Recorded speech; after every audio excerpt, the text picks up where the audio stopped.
it's a fascinating topic, and the more work we do and the more research that is done, the more we realize that how a child is nurtured very early in development makes a big difference. What's fascinating is that if we look very early in development, even before the child is born, what happens in utero?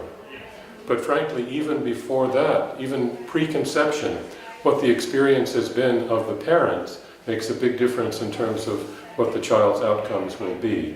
Whether we're looking at the age of the mother, the age of the father, what the experiences that that family has been through in terms of their historical past can have an impact on terms of the child. But I am convinced that if we actually make a difference in terms of how we raise those children, really from in utero onward,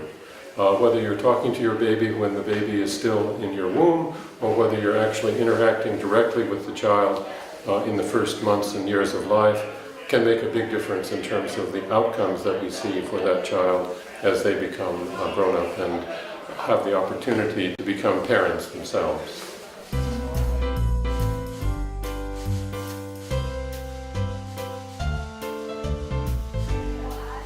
Well, I think investing in early childhood on the part of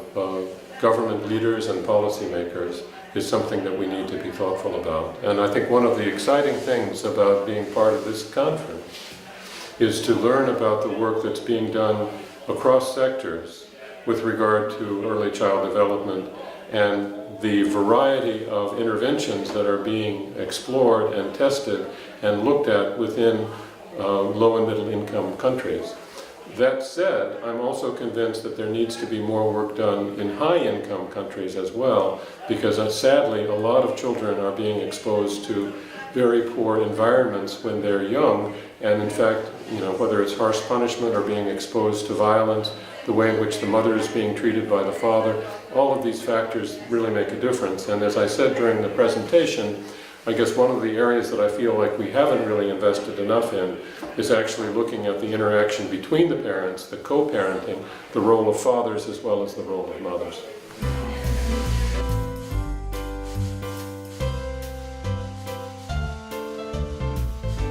Thank you so much for the question, because I think it's really one of the passions that I have.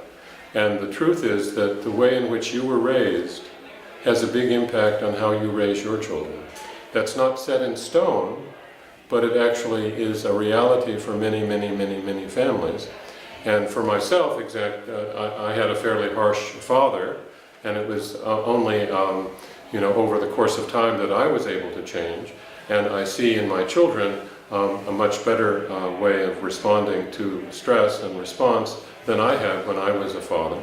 And for me, I think finding ways to intervene that can actually make a difference can have these transgenerational consequences, so that as you were raised, you have a tendency, but not a certainty, that you will raise your children in the same way. So if you have a more peaceful home, if there's less violence in the home, then you may have the opportunity to see in your grandchildren and in the subsequent generations a safer society as well.